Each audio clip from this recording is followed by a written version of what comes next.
그래서 저희들에게 들려주시는 말씀의 중심 구절은 출애굽기 34장 5절에서 7절입니다.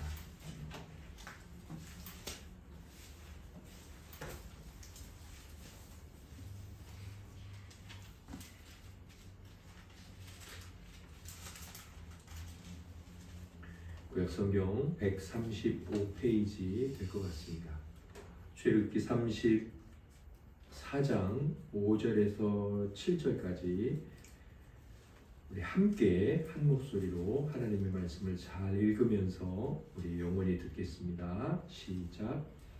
여호와께서 구름 가운데 강림하사 그와 함께 거기 서서 여호와의 이름을 선포하실세 여호와께서 그의 앞으로 지나시며 선포하시되 여호와라 여호와라 자비롭고 은혜롭고 노하기를 더디하고 인자와 진실이 많은 하나님이라 인자를 천대까지 베풀며 악과 과실과 죄를 용서하리라 그러나 벌을 면제하지는 아니하고 아버지의 악행을 자손 3, 4대까지 보응하리라. 아멘. 함께 은혜를 소망하며 기도드리겠습니다.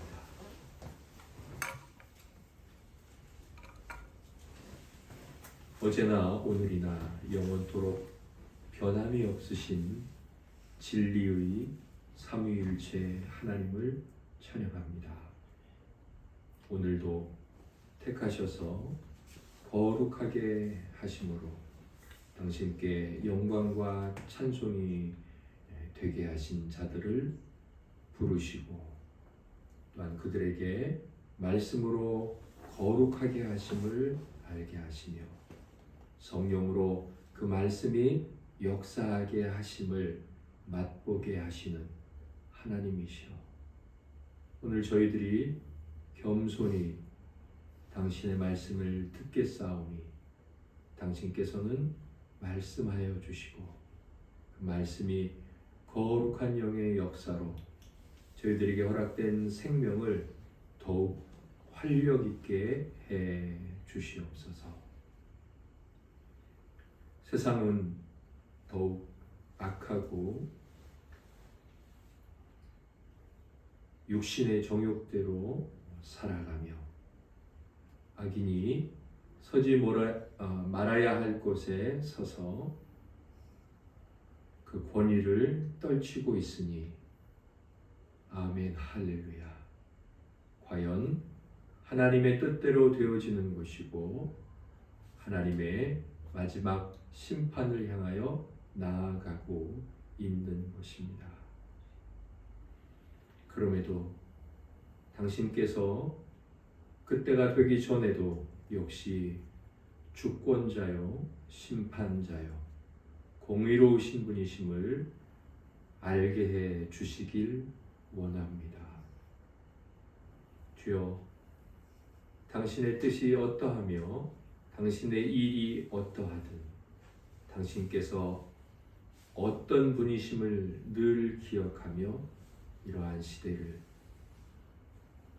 당신의 자녀로 살아갈 수 있게 해 주시옵소서. 분별하며 깨어 있으며 힘을 내며 강건하며 용감하며 인내하며 참아내며 주님의 뜻을 쫓게 하옵소서. 우리를 구원하신 예수님 이름으로 감사하며 기도드립니다. 아멘.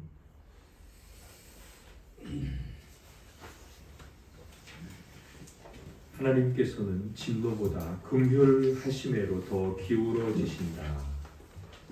하나님께서는 진노보다 긍휼하심에로 더 기울어지신다라는 말씀의 제목으로 하이델베르크 요리문답 12문의 두 번째 시간을 갖도록 하겠습니다.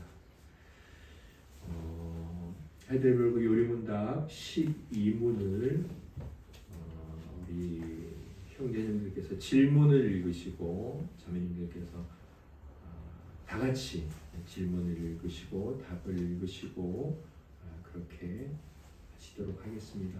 질문을 먼저 읽으시겠습니다. 시작.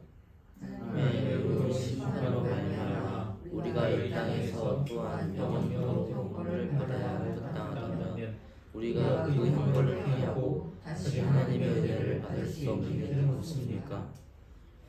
네, 답도 읽겠습니다. 시작. 하나님께서는 그의 공의가 만족되기를 원하십니다. 그러므로 우리는 우리 스스로는 다른 길을 통해서 그것을 완전히 만족시켜야 합니다. 저희들이 인간의 현실이 어떠한가를 살펴봤습니다. 죄로 인해서 위로를 소망하는 상태로 떨어져 있다. 그리고 그 위로는 무엇인가를 살펴보고 이제 그 위로를 어떻게 얻을 수 있나로 넘어왔습니다. 그래서 그 위로를 상하주구나 우리에게 위로가 되시는 그 위로를 구원이라고 성경에서 말하기도 하죠. 그래서 지난주 구원이 무엇인가, 또 이 구원이 가능한가에 대해서 살펴봤습니다. 우리가 잃어버린 원시의 의를 회복하는 것이고 하나님께 새로운 생명을 받아서 하나님께 영광과 찬송이 되게 하는 것, 상태의 변화, 그것이 구원이라고 했습니다. 오늘은 12문의 마지막 시간인데 그 구원이 그렇다면 필연적인가 또한 확실한가에 관해서 살펴보겠습니다. 그 다음에는 완전한 구원을 기대할 수 있는가, 그러니까 더 이상의 조금도 위로를 찾을 이유가 필요 없는 그 구원이 바로 그 구원인가, 그리고 구원은 어떻게 이루어지는가, 이 세 가지 주제에 관해 살펴보도록 하겠습니다. 그 구원은 우리가 소망하고 있는 살아서도 죽어서도 위로가 되는 그것, 그 구원은 필연적이냐 라는 질문을 하게 되죠.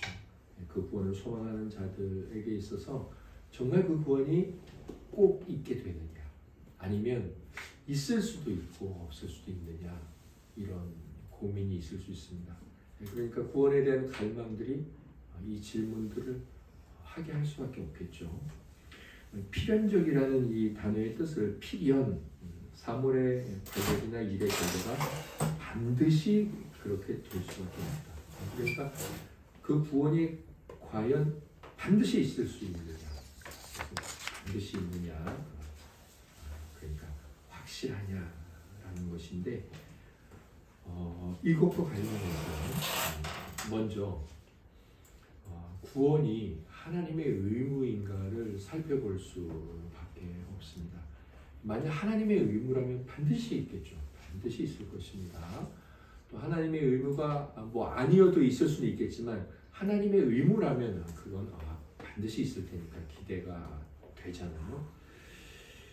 로마서 11장 35절 말씀을 읽고 구원이 하나님의 의무, 그래서 의무이기 때문에 우리를 구원할 수밖에 없고 우리는 구원받을 수밖에 없는 것인가, 이것을 먼저 생각해 보겠습니다. 함께 로마서 11장 35절 말씀을 읽겠습니다. 36절 뒷부분 중간까지도 읽죠. 시작. 누가 주께 먼저 드려서 갚으심을 받겠느냐, 이는 만물이 주에게서 나오고 주로 말미암고 주에게로 돌아갑니다. 아멘. 35절 말씀은 이런 내용이죠. 누가 주께 먼저 드려서 주께서 그 사람에게 갚아주실 의무를 갖겠느냐 하는 것입니다. 어떤 사람이 하나님으로부터 받지 않은 상태에서 자기가 먼저 하나님께 드려서 하나님이 내가 받았으니 나도 너에게 좀 줘야 되는구나 라고 하나님의 되갚아 주심을 받을 수 있겠느냐 하는 것입니다. 아무도 없다는 거죠. 아무도 먼저 자기가 가진 것 가운데 뭔가를 하나님 앞에 드린다는 건 있을 수 없다는 겁니다. 좀 쉽게 말하면 모든 사람이 자기가 가지고 있는 것 전부가 다 하나님께 받은 것이라는 거예요. 우리의 생명도 하나님께 받은 것입니다. 자기가 투자해서 이 땅에 태어난 사람 아무도 없죠. 자기가 노력을 해서 엄마의 뱃속에 들어간 사람이 아무도 없습니다. 우리는 의지도 없었고 뜻도 없었습니다. 우리는 내 몸을 10개월 동안 만들어야지 우리가 열심히 만든 것도 아닙니다. 자, 그런 존재가 태어나서 자기 스스로 태어나자마자 직장에 다닌 사람도 없었을 것입니다. 곰곰이 생각해 보면 우리가 노력을 해서 어떤 자격증을 따고 회사에 다닌 것 같지만 자격증을 따지 못할 수도 있었고 자격증을 땄지만 회사에 취업을 하지 못했을 수도 있습니다. 오늘 아침에 우리가 우리 힘으로 일어나는 것 같지만 못 일어날 수도 있었겠죠. 곰곰이 차분하게 나라는 존재에 대해 생각해 보면 그 어떤 것 하나도 내가 능동적으로 내 힘을 발휘해서 얻은 것이 사실 하나도 없어요. 이제 그런 존재이다 보니 우리가 하나님 앞에 뭐 헌금을 드려요, 내가 뭐 봉사를 해요, 찬송을 해요, 예배를 해요, 하나님 앞에 드리는 것 같지만 사실은 드리는 게 아니라는 거죠. 우리는 하나님께 다 받았기 때문에 마땅히 해야 할 의무를 한다? 뭐 그 정도 하는 거죠. 하나님의 빚진 존재들이라는 겁니다. 모든 인간.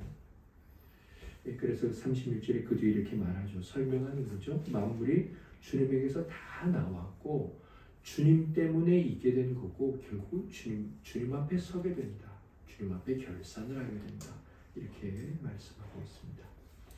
그러면 로마서 11장 35절 이 말씀을 통해 우리가 구원이 하나님의 의무냐 아니냐에 대한 결론을 얻을 수 있습니다. 제가 좀 이렇게 정리를 했습니다. 하나님께서는 사람을 죄의 비참함에서 구원하실 의무가 조금도 없으시다. 왜냐하면 하나님께서는 어느 누구에게도 또 무엇으로도 또한 어떤 이유에서도 사람에게 빚을 지지 않으셨기 때문이다. 사람에게 빚을 지지 않으셨다는 것은 사람이 하나님께 무언가를 요구할 권리가 전혀 없기 때문이라는 겁니다. 자, 그렇다면 구원이 과연 반드시 있게 되느냐에 관한 문제에서 먼저 이런 거라면 반드시 있게 될 텐데 첫 번째는 기대할 수 없게 됐습니다. 뭘 기대할 수 없나요? 구원은 하나님의 의무가 아닙니다. 아니 사람을 왜 이렇게 내버려 두시지? 아프리카의 저 어린이들 저 불쌍한 것들 왜 저렇게 신이 있다면 저렇게 되는 거야? 라고. 하나님은 그것들을 구원할 의무가 없으십니다. 두 번째요. 그렇다면 이 구원이 이제 필연적인지 우연적인지에 관한 문제를 살펴보겠습니다. 이것을 살펴보는 것은 단 하나예요. 그런 이유로는 반드시 구원이 있을 수 없다는 것을 알게 됐는데 그렇다면 구원은 정말 있을 수도 있고 없을 수도 있는 문제냐? 절망적이죠. 사실 반드시 있어야지만 소망할 수도 있게 되는데 있을 수도 있고 없을 수도 있다 그러면 구원을 기대해야 되는지 말아야 되는지 확신을 가질 수가 없습니다. 그러면 우리가 말씀들을 살펴보면서 네 가지 말씀이 주장하고 있는 그 주장들을 생각하게 될 거예요. 그리고 우리는 결론을 내릴 수 있습니다. 구원에 대해서. 먼저 에스겔서 18장 23절 말씀을 읽겠습니다. 시작. 주 여호와의 말씀이니라. 내가 어찌 악인이 죽는 것을 조금인들 기뻐하랴. 그가 돌이켜 그 길에서 떠나 사는 것을 어찌 기뻐하지 아니하겠느냐. 아멘. 이 말씀을 읽어보시면 하나님께서 죄인들에 대해 어떤 생각을 갖고 계시다는 것을 우리는 충분히 느낄 수 있습니다. 알 수도 있고요. 그리고 느끼고 하니까 믿어야죠. 하나님은 죄인에 대해서 어떤 생각을 갖고 계십니까? 그들을 구원하시고 싶으신 마음이 있다. 그런 마음을 충분히 갖고 계십니다. 하나님은 구원받지 못한 상태로 인간이 멸망당하는 걸 기뻐하지 않으십니다. 구원하는 걸 기뻐하시죠. 민수기 23장 19절 읽어보실까요? 함께 읽겠습니다. 하나님은 사람이 아니시니 거짓말을 하지 않으시고 인생이 아니시니 후회가 없으시도다.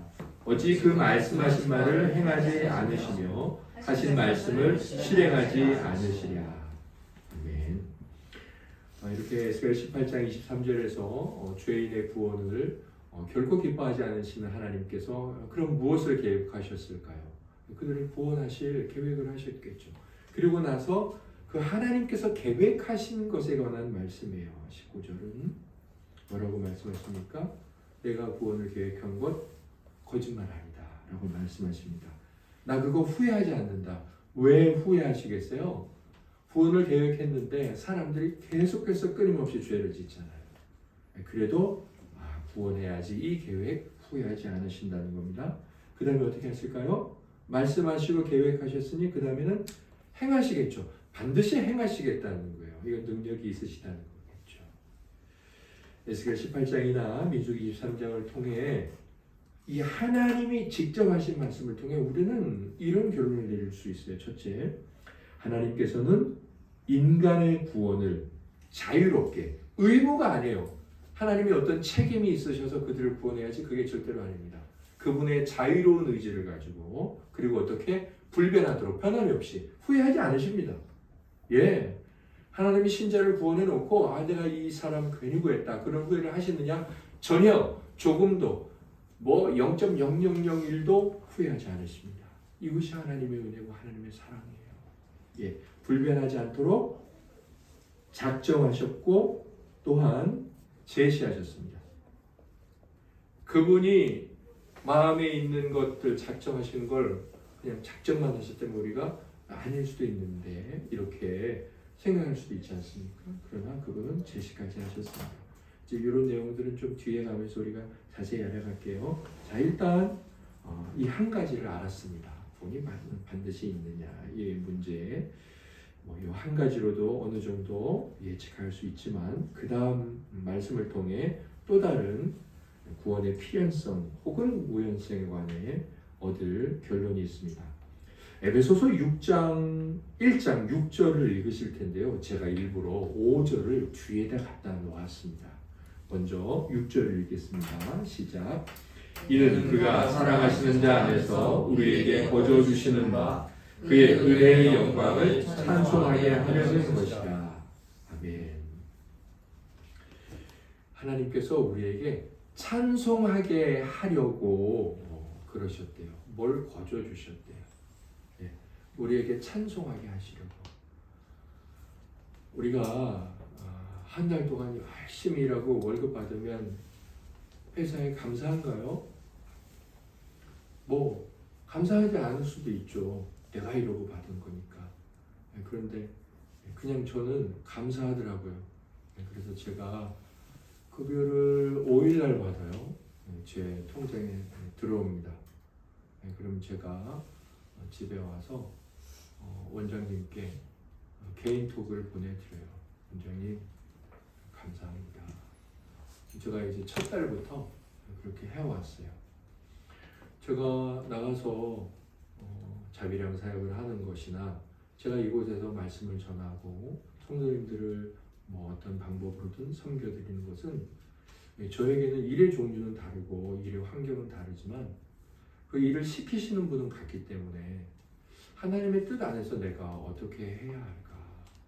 제가 이곳에서 사례비를 받잖아요. 월급이 아니라 어떤 고맙습니다라는 그것을 받는 거죠. 목회자가. 저는 하나님께서 저에게 주시는 것에 대해서 나도 그러면 감사해야 되겠다라고 생각을 하고 저를 그곳에 보내신 하나님을 생각하며 그 하나님의 도구가 된 존재에게 감사합니다. 이렇게 고백을 합니다. 오늘 말씀에 성도들의 찬양은 또 삶의 찬양은 하나님이 우리에게 일도 하지 않았는데 거저 주신 것, 공짜로 주신 것에 대한 결과예요. 그럼 그게 뭘까요? 5절에 나오죠. 5절을 같이 읽겠습니다. 그 기쁘신 뜻대로 우리를 예정하사 예수 그리스도로 말미암아 자기의 아들들이 되게 하셨으니. 아멘. 그리고 나서 6절에 이것은 공짜로 주는 은혜라는 거예요. 그러니까 너희들은 찬송하라는 거죠. 이 에베소서 1장 5절과 6절을 보면 하나님께서 우리들을 구원하시고 구원하신 목적이 무엇인지 나오면서 동시에 하나님께서는 찬송을 받기 위해 우리를 구원하셨다라고 생각할 수도 있겠죠. 우리를 구원하신 그 목적을 하나님 입장에서. 시편 89편 47절을 읽어보겠습니다. 시작. 나의 때가 얼마나 짧은지 기억하소서. 주께서 모든 사람을 어찌 그리 허무하게 창조하셨는지요. 아멘. 사실 이 찬송시는 하나님께 대드는 찬송일 수 있어요. 하나님은 사람을 만드시고 보시기에 너무 좋았다고 하셨죠. 세상 모든 것들을 보시면서 보시기 좋았다 그랬는데 89편 47절은 어찌 그리 허무하냐. 허무하다는 건 헛되다, 영원하지 않다는 거죠. 하나님의 영원성에 반대되는 개념이고 또 영원성이 진리고 참되고 좋은 것이라면 허무하다는 나쁘다는 거예요. 그러니까 이 사람이라는 존재가 어찌 이렇게 별로냐, 참 별로다 이렇게 말하고 있는데 사실은 직접적으로 보면은 하나님께 대드는 찬송시 같지만 사실은 반문하는 거죠. 반대로 표현하는 거예요. 하나님, 이 땅의 인생은 참 허무하고 헛됩니다. 뭘까요? 하나님, 저희들을 구원하셔서 하나님을 영원히 찬송할 수 있는 복된 존재가 되게 해주세요. 하나님, 그 영원한 참된 허무하지 않은 것들을 우리가 허락해 주세요. 그렇게 고백하는 거예요.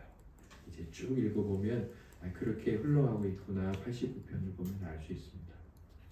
아무튼 대표적으로 봤던 에베소서와 시편 이 두 말씀을 통해 우리가 알 수 있는 건 이겁니다.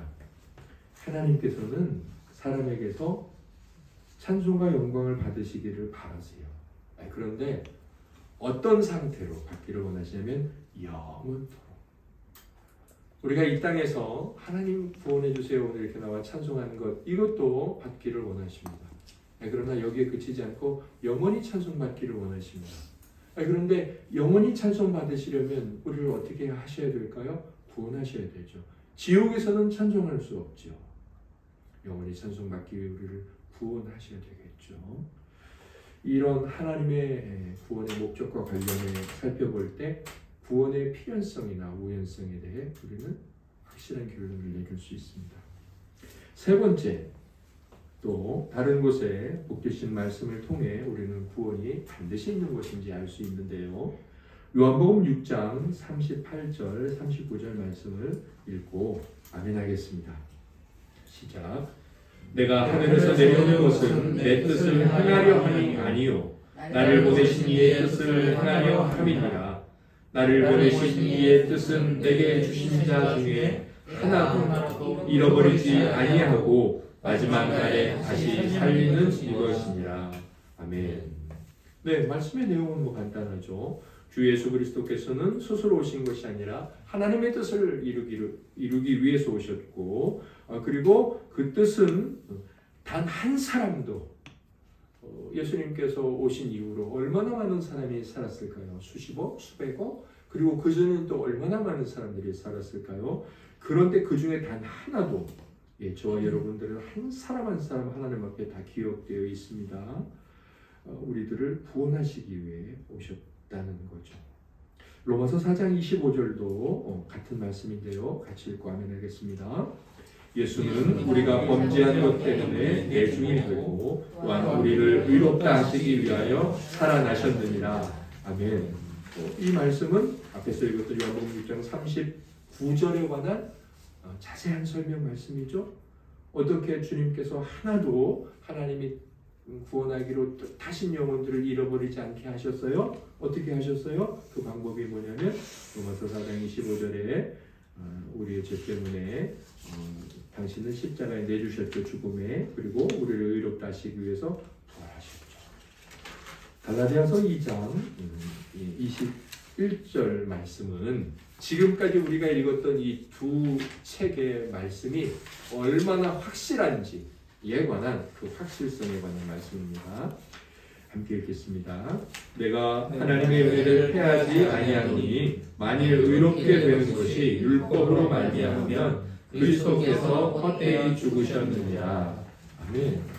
만약 사람이 죄에서 구원받는 것이 그리스도의 그 방법이 아니라면, 여기서는 율법으로 이렇게 말했죠. 그런데 그렇게 말하는 것은 바울 입장에서 당연해요. 왜냐하면 유대인들에게 대상으로 하니까. 그런데 지금은 다른 방식으로 구원 얻을 수 있어. 유대인 말고도 많이 있죠. 우리가 제일 잘하는 건 뭐예요? 돈이죠. 그 다음에 뭐예요? 석가모니도 있을 것이고, 뭐 그건 이제 석가모니를 통해서 구원받는 방식은 아니지만 뭐 여러 가지가 있을 수 있지 않겠습니까? 그런데 만일 그런 방식으로도 구원을 받을 수 있다면 그리스도의 죽음은 헛되다는 거예요. 거짓말이라는 거죠. 복음을 전하는 바울이 만일 그렇다면 지금 나는 거짓말하고 있는 거야. 나 거짓말쟁이야. 이렇게 말하는 거니까 얼마나 확신에 차서 그리스도의 복음과 구원이 참된 것임을 말하고 있는 것인가요? 우리가 지금 이 세 책 요한복음, 로마서, 갈라디아서 말씀을 통해 알 수 있는 게 있는데 적어보실까요? 하나님께서 당신의 독생자를 세상에 헛되이 보내신 것도 아니죠. 우리가 지금 여기 말씀을 보니까 또 그리스도께서 헛되이 죽으신 것도 아니죠. 목적이 있고 그 목적은 확실히 이루어졌고 그리고 지금도 확실하게 우리들에게 열매 맺고 있다는 겁니다. 그게 뭐예요? 죄인에 대한 구원이죠. 그 뜻, 그것을 실현하는 방식, 그리고 그것이 이루어지고 있는 열매들, 이 모든 것들이 되어지고 있다는 거죠. 자, 세 번째, 이렇게 구원의 필연성 혹은 구원은 있을 수도 있고 없을 수도 있냐 우연성에 관해 살펴볼 수 있는 말씀이 있었고, 마지막으로 출애굽기 34장 6절과 7절, 오늘 이제 본문 중심 구절이 5절부터였죠. 그런데 6절과 7절 다시 읽겠습니다. 여호와께서 그의 앞으로 지나시며 선포하시되 여호와라 여호와라 자비롭고 은혜롭고 노하기를 더디하고 인자와 진실이 많은 하나님이라. 인자를 천대까지 베풀며 악과 과실과 죄를 용서하리라. 그러나 벌을 면제하지는 아니하고 아버지의 악행을 자손 3사대까지 보응하리라. 아멘. 하나님께서 모세에게 당신을 소개하시는 장면입니다. 하시는 말씀이 뭐예요? 자비롭다, 은혜롭다, 노하기를 더디한다, 인자, 사랑, 또 진실이 많은 하나님이라. 그리고 나서 그걸 조금 더 이제 부연 설명해 주시는데 7절에 보면 인자, 사랑은 천대까지. 그 다음에 아버지의 악행으로 인한 벌. 이 벌은 없다, 없는 척 눈 감아주지 않으세요. 어떻게 하십니까? 3, 4대까지. 천대와 3, 4대까지. 이렇게 구체적으로 비교해 주셨습니다. 이 말씀을 통해서 보면 또 우리가 하나님께서 우리를 어떻게 대해 주시겠다고 말씀하시는 성경의 전체적인 내용을 보면 우리는 이렇게 말할 수밖에 없습니다.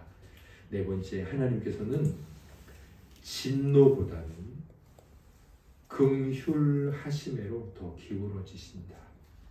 네. 하나님은 벌을 면제하시기 때문에 우리 입장에서 하나님 진노하시네 생각할 수 있습니다. 그러나 긍휼로 더 기울어지십니다. 우리는 태어나면서부터 죄악으로 기울어져 있죠. 우리의 본성이 부패하였기 때문에. 그래서 우리는 나쁘게 사는 게 쉬워요. 착하게 사는 게 정말 어렵습니다. 좋은 일 하기가 어렵고 나쁜 일 하기는 정말 쉽습니다. 가만 내버려둬도 우리는 나쁜 일 잘합니다. 그러나 가만히 있으면 좋은 일 하지 못합니다. 그러나 하나님은 어떠실까요? 오늘 여기 있는 말씀을 보니까 하나님은 가만 내버려 두시면 계속해서 우리를 향한 사랑, 긍휼, 자비, 오래 참으심으로 기울어 주시는 분이에요. 자, 아무튼 이렇게 네 번째, 하나님은 이런 분이시구나를 알았습니다. 자, 그러면 우리가 말씀을 통해서 깨닫게 된, 정리해 놓은 네 가지를 다시 한번 보겠습니다. 먼저 하나님께서는 인간의 구원을 당신의 자유의지를 가지고 또 한번 생각하면 변하지 않도록 작정하시고 우리에게 직접 제시를 하셨습니다. 구원을 그렇게 하셨다는 거죠. 또 두 번째, 하나님께서는 사람에게 영원토록 찬송받고 영광받기를 원하세요. 네. 또 세 번째, 하나님께서는 당신의 독생자를 세상에 헛되이 보내지 않으셨어요. 반드시 그 일은 이루어졌고 그 결과도 우리에게 적용이 돼요. 자, 그리고 네 번째, 하나님께서는 진노보다 긍휼로 더 기울어지시는 분이세요. 자, 그렇다면 이런 내용을 통해 우리가 오늘 말씀에 알고자 하는 구원은 필연적인가, 아니면 있을 수도 없고 있을 수도 있고 없을 수도 있는 그런 우연적인가, 뭐라고 결론을 내릴 수 있나요? 구원은 필연적이라는 것입니다. 네. 물론 맨 밑에 각주를 한번 보실까요? 각주 두 번째, 여기 필연적이라는 말은 절대적인 필연성이 아니라 조건적인 필연성을 의미한다라고 하이델베르크가 말하고 있는데, 절대적인 필연성이라는 것은 조건과 상관없이 필연적이라는 거죠. 그러나 하나님은 구원을 어떻게 말씀하고 계시죠? 예수 그리스도를 믿어라라고 말씀하시죠. 그런 의미에서 필연성이라는 것입니다. 조건을 전제하는 하에서 구원은 필연성입니다. 하나님의 의무로 생각을 할 땐 절대로 구원은 필연성이 아닙니다. 그러나 하나님은 당신의 자유로운 결정에 따라서 변하지 않는 구원을 우리에게 제시하셨고, 또 여러 가지 하나님의 속성들, 하나님의 일하심을 볼 때 구원은 있을 수밖에 없다는 것입니다.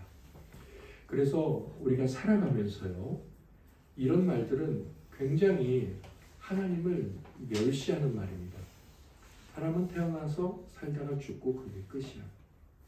이게 얼마나 하나님을 멸시하는 말입니까? 그리고 얼마나 인생이 무엇인지를 아주 눈을 감고 자기 마음대로 결론을 내리는 무지한 표현입니까?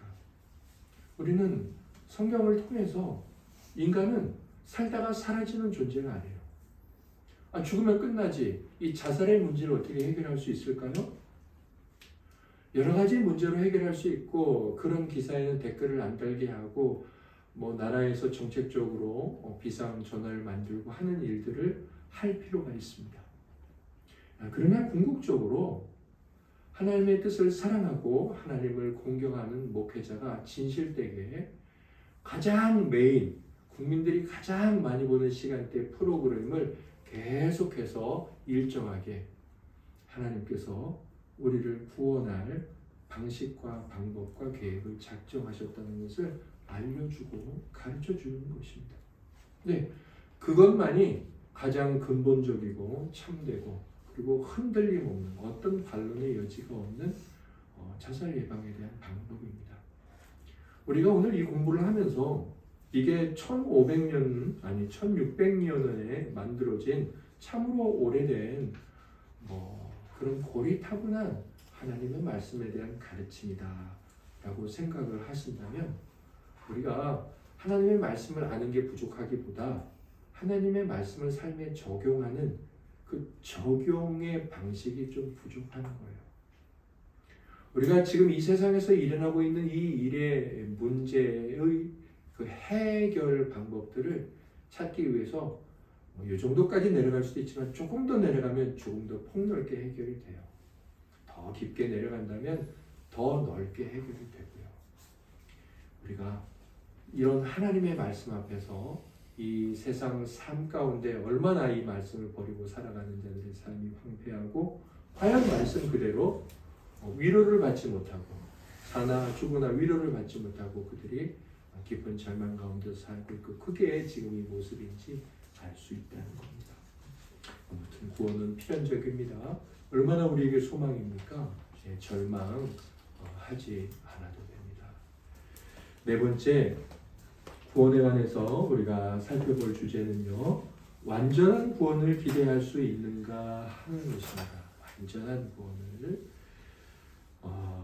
이것도 역시 성경을 하나씩 찾아보면서 우리의 구원이 정말 완전한 구원인지 생각해 보도록 하겠습니다. 먼저 지난주 앞번에 살펴본 내용을 구원과 관련해서 되짚어 볼 것이 있는데, 그것은 이거죠. 구원은 어디에서 시작된다고 성경이 말하고 있습니까? 금생에서 하나님과 독생자 예수를 아는 것이다. 그가 보내신 자를 아는 것이 영생이다 라고 말씀했으니 우리 다 알고 있잖아요. 그래서 금생에서 시작되고 그리고 내생에서 완전히 실현된다. 네, 시작과 실현이 다르죠. 일단 이것은 지난주에 했으니까 한번 구원에 대해서 조금 더 생각해 보겠습니다. 그러면 우리가 기대하는 것이 완전한 구원인지 아니면 뭔가 또 그 부족한 것을 다른 방식으로 얻어야 되는 것인지 알 수 있겠죠. 요한일서 1장 7절 말씀을 같이 읽고 아멘 하도록 하겠습니다. 시작. 그가 빛 가운데 계신 것 같이 우리도 빛 가운데 행하면 우리가 서로 사귐이 있고 그 아들 예수의 피가 우리를 모든 죄에서 깨끗하게 하실 것이요. 아멘. 할렐루야. 우리의 비참함은 죄와 이 죄가 가져온 죄책입니다. 이 죄책과 죄의 값입니다. 여기 이 요한일서 1장 7절에서 뭐라고 말씀하냐면 예수님의 피가 우리를 죄에서 깨끗하게 하신대요. 우리의 죄에서. 그런데 그 앞에 있는 죄 앞에 있는 한 가지 단어가 아주 중요한데요.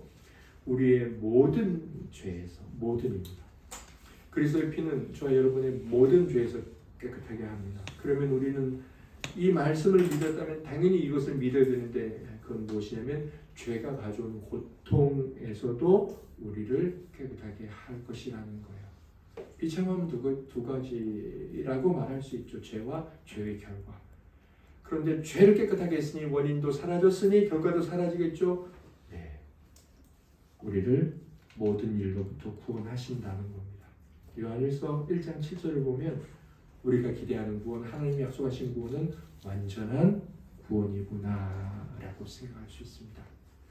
제가 고민을 하다가 성경에서 우리가 기대할 수 있는 반드시 우리에게 주어지는 그 구원은 정말 완전하기도 한 것인가를 어떻게 알 수 있을까? 알 수 있죠. 다만 믿느냐 안 믿느냐의 문제죠. 요한일서 1장 7절에 하나님께서 이렇게 말씀하셨으니까 알 수는 있습니다. 100%. 다만 100% 믿느냐 안 믿느냐 그 차이만 있는 거죠. 그래도 조금 더 우리가 그래도 믿을 만한데 도움이 되는 하나님의 은혜를 구할 수 있는 말씀을 찾아봤는데요. 그러다 제가 생각난 것이 아가서 4장 1절부터 7절까지의 말씀이었는데요. 제가 이걸 다 읽지 않을게요. 이건 솔로몬이 아무튼 이제 아가서의 그 남자 주인공이 여자 주인공을 바라보면서 고백하는 거예요. 이게 사랑의 고백 노래 아닙니까? 그런데 이렇게 고백해요. 아가서 4장 1절에 내 사랑 너는 어여쁘고도 어여쁘다. 너울 속에 있는 내 눈이 점점점 했지만 뭐라고 말하는 거겠어요? 어여쁘고도 어여쁘다. 그러면 우리 성도님들 제가 읽을 테니까 뒤에 이제 어여쁘고도 어여쁘다를 하세요. 어여쁘고도 어여쁘다. 다 제가 4장 1절부터 할게요.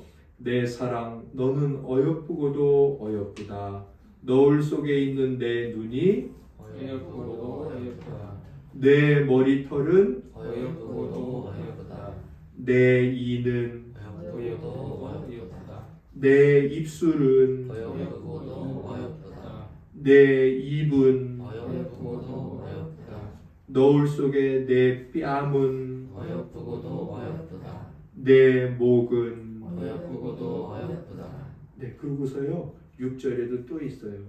그런데 넘어가고 7절 나의 사랑 너는 어여쁘고 아무 흠이 없구나.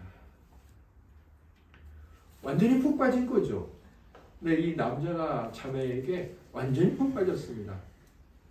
이거 말도 안 되잖아요. 너울 속에 가려져 있는데 물론 너울 속에 있는 눈동자는 보겠지만 너울 속에 있는 뺨은 보이겠습니까? 목은 보이겠습니까?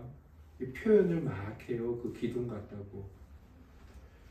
그러면서 마지막 결론이 뭐예요? 아무 흠이 없다는 거예요. 어디 흠 잡을 데가 없이 다 예쁘다는 거예요. 성경에 나오는 사랑 노래는 예수 그리스도와 우리 성도들 간의 사랑 노래입니다. 예수 그리스도께서 우리를 향한 사랑의 고백으로 들으셔도 돼요. 오늘 하나님께서 저에게, 여러분들에게 내 사랑 너는 참 어여쁘고 어여쁘다. 흠 잡힌 데가 하나도 없구나. 하나님께서 우리를 이렇게 사랑하신다고 말씀하는 거죠. 사랑은 하나님의 구원으로 말미암아 더욱 확실해졌습니다. 하나님은 우리가 구원받기 전에도 사랑하셨어요. 그러나 구원은 하나님이 우리를 사랑하신다는 것을 확실하게 우리에게 보여준 사건이기도 합니다. 아무튼 사랑은 구원과 밀접한 것이에요. 하나님이 구원받지도 않았는데 물론 다른 의미에서 사랑하시기도 하지만 그는 여전히 하나님과 원수관계예요. 사랑관계가 될 수가 없죠. 그런데 오늘 여기 보니까 하나님의 사랑은 어때요? 완전하죠. 완전합니다. 우리를 향해서. 그렇다면 이 사랑을 경험하게 하는 하나님의 구원은 어떨까요? 당연히 완전하겠죠. 하나님께서 우리의 어떤 부분을 사랑하지 않는다는 건 우리의 그 부분이 아직 하나님의 원수가 되어 있다라는 의미와도 같아요. 아직 하나님의 구원이 적용되지도 않는다. 물론 그런 일은 있을 수 없습니다. 왜? 예수 그리스도의 피는 우리의 모든 죄로부터 구원하시기 때문에 그런 부분이 있을 수 없어요. 말하자면 그렇다는 거죠. 아무튼 이렇게 하나님께서 우리를 부분적으로 사랑하지 않는다는 건 완전하게 구원하셨다는 거예요. 그래서 우리는 이 요한일서 말씀하고 아모스 말씀을 통해서 이렇게 우리의 구원의 완전성과 관련해서 이런 결론을 내릴 수밖에 없는데, 구원은 금생에서도 완전하고 내생에서도 완전하다. 왜 그럴까요? 이 땅에서도 예수 그리스도의 피는 우리를 모든 죄에서 구원하셨기 때문에. 예수 그리스도께서 여러분의 지나온 모든 죄, 그리고 앞으로 살아가면서 질 모든 죄까지 구원하셨음을 믿으십니까? 아멘. 아멘. 그렇다면 이 땅에서도 완전하겠죠. 그리고 내생에서도 완전하죠. 왜냐하면 구원은 죄책과 형벌의 악, 그러니까 죄 그 자체의 악, 그리고 죄로 인해서 있는 고통의 악으로부터의 구원으로서 그 모든 부분들에 있어 완전하기 때문이다. 그러면 성도들은 왜 그 죄가 가져오는 고통의 문제를 힘들어야 합니까? 우리 왜 그렇다고 배웠죠? 왜 나는 예수 그리스도를 믿는데 그러면 이 죄로 말미암은 형벌의 악, 고통은 사라져야 되는데 왜 나도 병 걸리고 왜 성도들도 죽어요? 우리 대학회 시간에서 배웠습니다. 성도들에게는 그것이 어떤 의미라는 것을 배웠습니다. 자, 그런데요, 이 땅에서도 완전하고 내생에서도 완전한데 우리가 이 한 가지를 생각해야 돼요. 완전한 구원에 대해서. 출애굽기 23장 30절과 29절인데 저도 이 말씀이 생각이 났고 또 이 말씀의 구절을 좀 바꿨어요. 아까처럼 30절을 먼저 읽겠습니다. 시작. 네가 번성하여 그 땅을 기업으로 얻을 때까지 내가 그들을 네 앞에서 조금씩 쫓아내리라. 아멘. 하나님께서 가나안 땅으로 들어가는 이스라엘 백성들을 향해서 하시는 말씀이에요. 그 땅은 빈 땅이 아니라 가나안 사람들이 살고 있는 땅이죠. 그런데 함께 살면 어떠겠어요? 서로 싸우고 갈등할 것 아닙니까? 그래서 이 사람들이 이제 쫓아 나가야 돼요. 원래 살던 사람들. 근데 하나님 뭐라고 말씀하시냐면 그들을 조금씩 쫓아내겠다고 말씀하세요. 불편하겠죠. 아니, 새로운 사람이 이사 왔는데 앞에서 살던 사람이 이삿짐을 한 번에 다 빼야 되잖아요. 그런데 오늘은 안방 빼고 내일은 거실 빼고 그 다음 날은 화장실 거 뺄게요. 이렇게 말한다고 한다. 어떻게 되겠어요? 난리 나는 거죠. 그런 일은 있을 수 없어요. 있다면 엄청 불편한 일이고요. 하나님은 그렇게 하신다는 거예요. 엄청 불편하죠. 근데 왜 이렇게 하실까요? 그 이유가 29절에 나와요. 29절 읽어보겠습니다. 그러나 그 땅이 황폐하게 되므로 들짐승이 번성하여 너희를 해할까 하여 1년 안에는 그들을 내 앞에서 쫓아내지 아니하고. 아멘. 그러니까 그 사람들이 한 번에 다 쫓아내고 이스라엘 백성들이 와서 정착하는데 아직 그 땅에 비해서 땅의 면적에 비해서 살 사람들도 적고 그리고 뭔가 그 땅에 적응하는 기간이 필요한데 그래서 그때 경작하지 못하면 어떻게 되겠어요? 들짐승들이 날뛰겠죠. 그러면 어떻게 돼요? 결국은 이스라엘 백성들이 피해를 입을 것 아닙니까? 그래서 들짐승이 날뛰지 못하도록, 그러면서도 이 사람들을 쫓아내는 방법, 하나님의 놀라우신 지혜죠. 그 지혜로 이스라엘 백성들을 그곳에 정착하게 한다는 겁니다.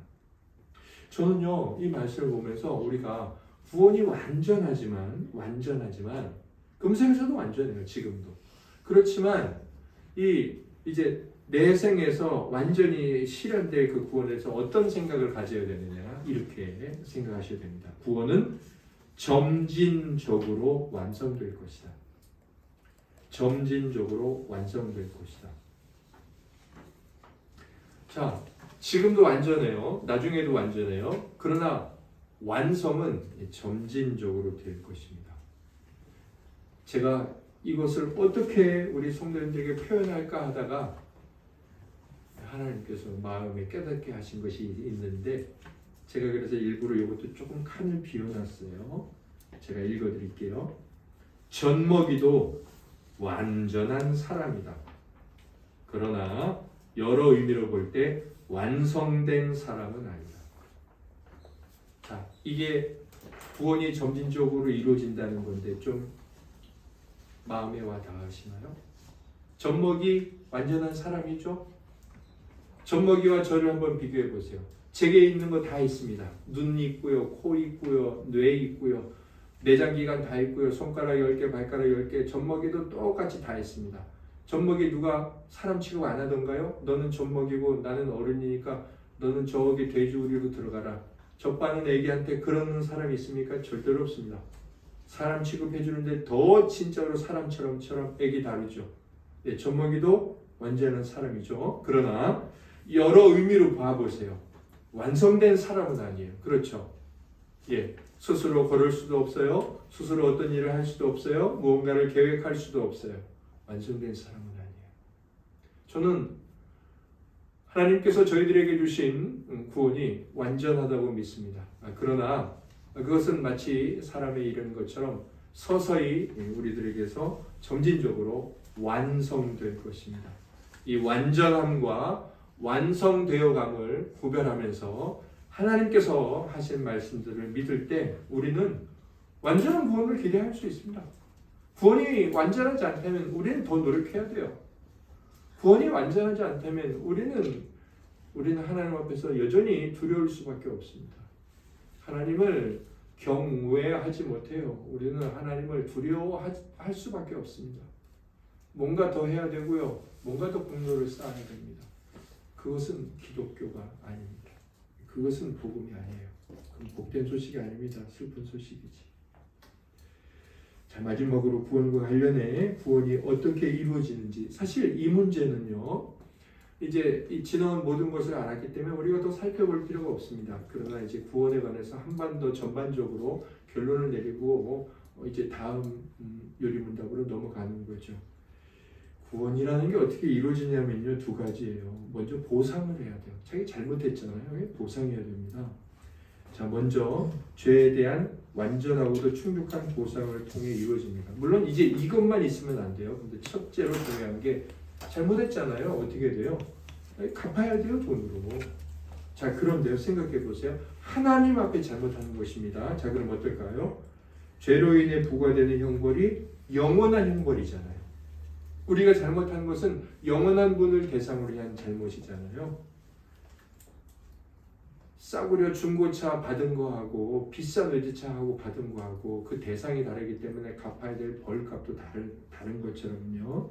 자, 그래서 우리가 구원을 얻으려면 그 영원한 분을 대상으로 한 죄값인 영원한 형벌과 동등한 보상을 해야 돼요. 그래야지만 이제 구원이 됩니다. 우리의 구원이.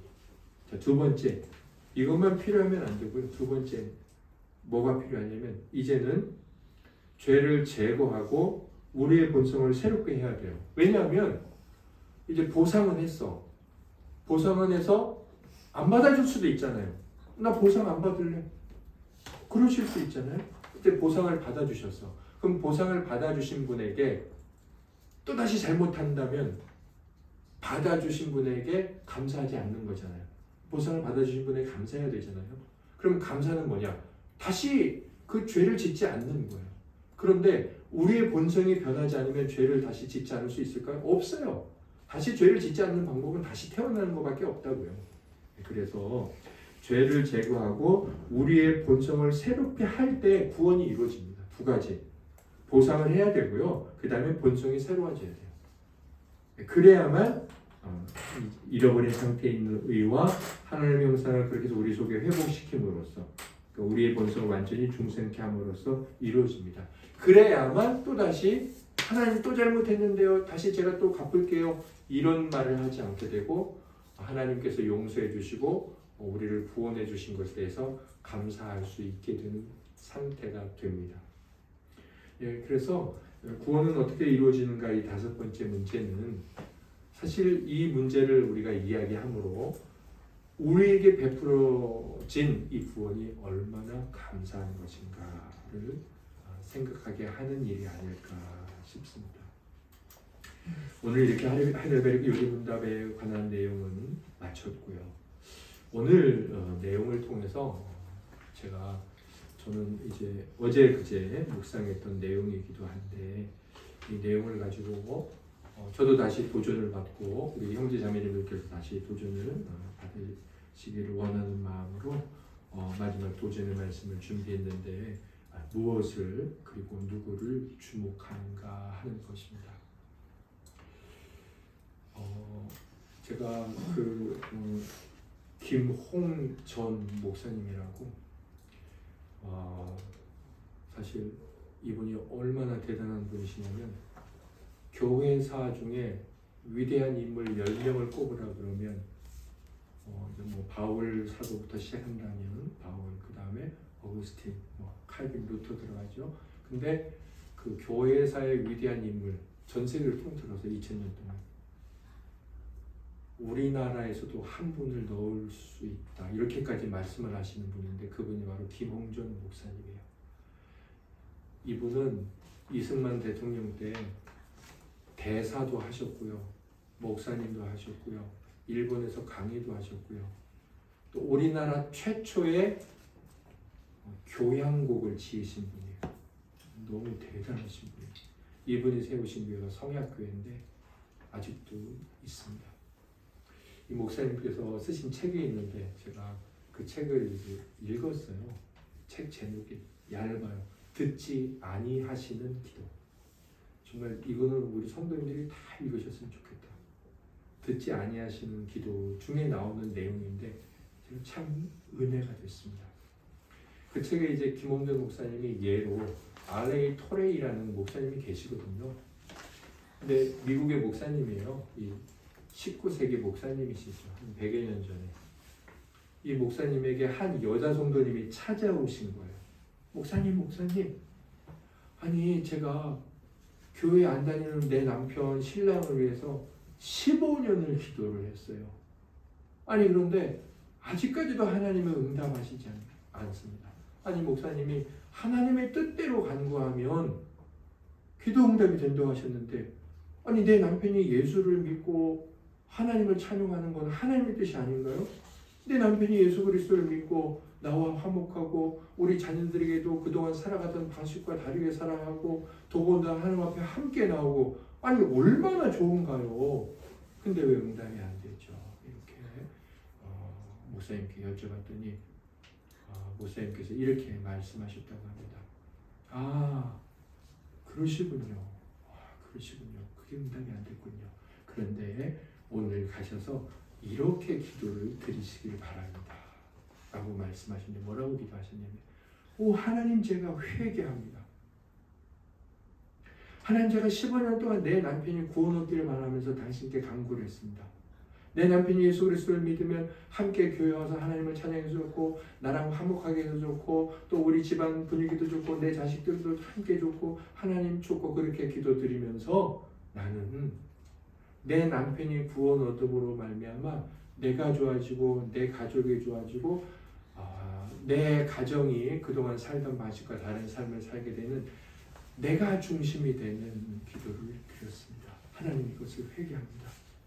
저는 내 남편이 구원을 받아서 당신께 어떤 영광이 되고 당신에게 어떤 유익이 됐는지를 생각하지 않았습니다. 혹시 생각 안 했을지 몰라도 그것이 가장 중요한 자리가 아니었습니다. 남편이 예수 그리스도를 믿어도 여전히 나에게 막대하고 여전히 그 남편의 행실이 그렇다고 하더라도 저는 믿었으면 좋겠습니다. 이런 기도를 드리지 못했습니다. 그러면서 이 토레이 목사님께서 거기서 왜 하나님이 우리의 기도를 안 들으시는가 이에 관한 그 여러 가지 항목이 나오는데 이거예요. 내가 중심이 되어서 기도를 드리는 거죠. 명목은 하나님의 영광이에요. 그렇죠. 그렇게 우리가 기도하죠. 하나님의 영광을 위해서 저는 이 기도 제목을 내놓습니다. 제가 잘 되고 건강해야지 하나님 영광 받으시니까요. 우리 그렇게 생각하고 실제로 그렇게 말합니다. 그러나 실제로 우리 마음 깊은 곳에는 자신의 영광과 자신의 유익을 위해서 하나님을 이용한다는 거죠. 이걸 뭐라고 말씀했냐면 유디모니즘.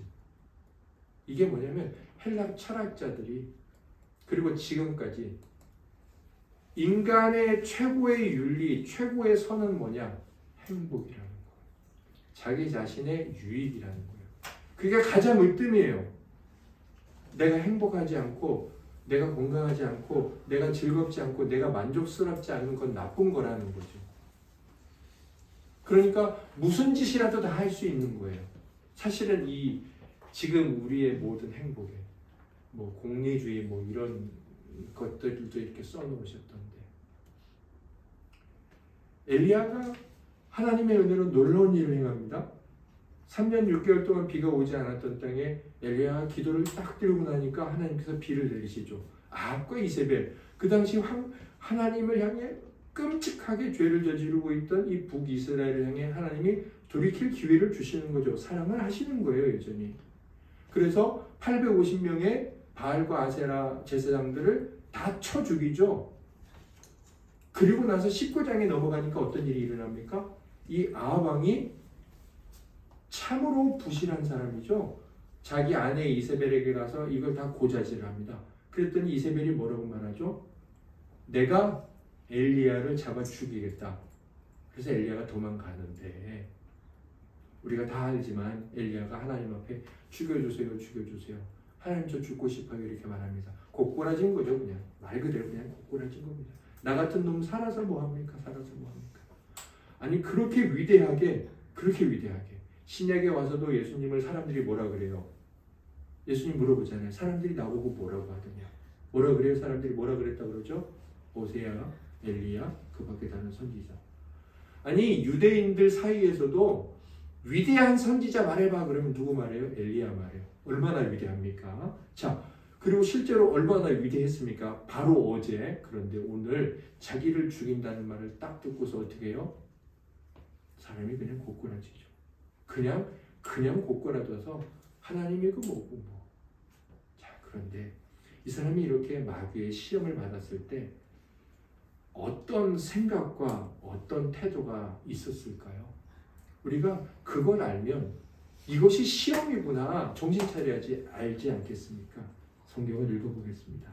열왕기상 19장에 제가 찾아놓은 부분만 있는데요. 4절과 10절을 읽겠습니다. 나는 내 조상들보다 낫지 못하니이다. 그가 대답하되 내가 만군의 하나님 여호와께 열심히 유배하오니 이는 이스라엘 자손이 주의 언약을 버리고 주의 제단을 헐며 칼로 주의 선지자들을 죽였음이오며 오직 나만 남았거늘 그들이 내 생명을 찾아 빼앗으려 하나이다. 아멘. 이제 밑에 있는 건 2절 4절에 이제 이세벨이 사신을 보내 죽인다고 하니까 4절에 이제 자기 종 데리고 들어가서 자기는 더 깊은 광야로 들어가서 하나님 앞에 하나님 나 죽여주세요. 나 아무것도 아니에요. 4절 보세요. 나 아무것도 아니에요. 모세, 아브라함 나 아무것도 아닙니다. 하나님 왜 나 같은 거 쓰십니까? 하나님 이제 저 버려주세요. 저 아무것도 못하겠어요. 저 죽고만 싶어요. 이렇게 말하는 거죠. 저밖에 없어요. 이제 이렇게 말하는 거 아닙니까? 4절과 10절에.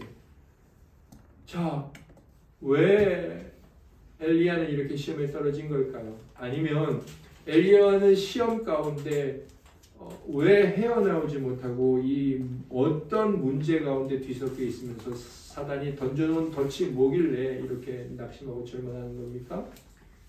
예, 자기 자신을 바라보고 있는 거지. 뭐라고 말합니까? 나는 내 조상들보다 낫지 못합니다. 아니 자기가 위대해서 18장에 그런 능력을 행했나요? 아니잖아요. 하나님께서. 예, 그래서 야고보 사도가 뭐라고 말합니까? 우리도 똑같은 엘리야도 우리와 똑같은 심정을 가진 사람이라고 말하지 않습니까? 자기가 위대해서 그 일이 된 게 아니에요. 하나님께 집중하고 하나님 말씀에 순종했더니 그 일을 이룬 건데 지금은 자기 자신에게 집중하죠. 10절에도 보면 나밖에 안 남았대요. 자기만 바라보고 있지 않습니까? 하나님이 실제로 7,000명을 남겨두었다라고 말씀하고 계시죠. 예, 자기만 바라보는 거예요.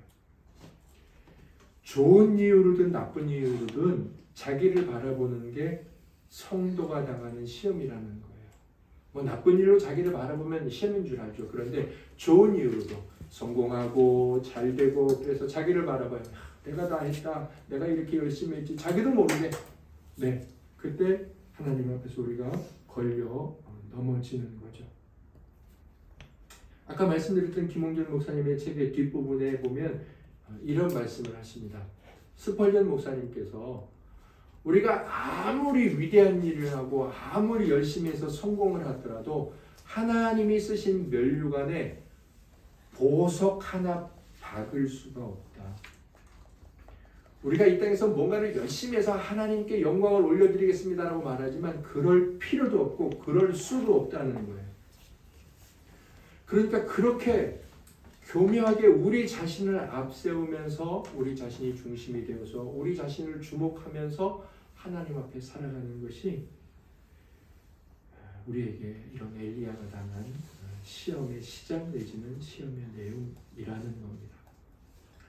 오늘 우리가 이 구원에 관해서 이제 요리문답을 결론 지으면서 12분에 지난주하고 생각해 보면 하나님은 사랑이시고 하나님은 능력이 있으시고 또 하나 뭐가 있죠? 하나님은 지혜로우시고 그것이 그분께서 우리를 구원하실 만한 근거와 이유 아니겠습니까? 하나님은 그것으로 우리를 구원하셨습니다. 그리고 우리가 이 육신적으로 이 땅을 살아가면서 당하게 될 구원의 내용들로부터도 반드시 구원하실 것이고 그런 일들을 통해 우리에게 경건과 거룩을 점차 이루어 가실 거예요. 그래서 어떤 이유로든 내가 아프든 건강하든 힘들든 안 힘들든 어떤 이유로도 우리 자신으로부터 주목받지 않고 혹은 다른 사람들로부터도 결코 우리가 주목되지 않고 하나님의 우리의 주목, 우리를 통해 주목받으시는 삶을 힘써 살아내시고 그것이 우리의 자랑이 되고 영광이 되는 은혜가 있기를 예수님 이름으로 소망합니다. 함께 일어나셔서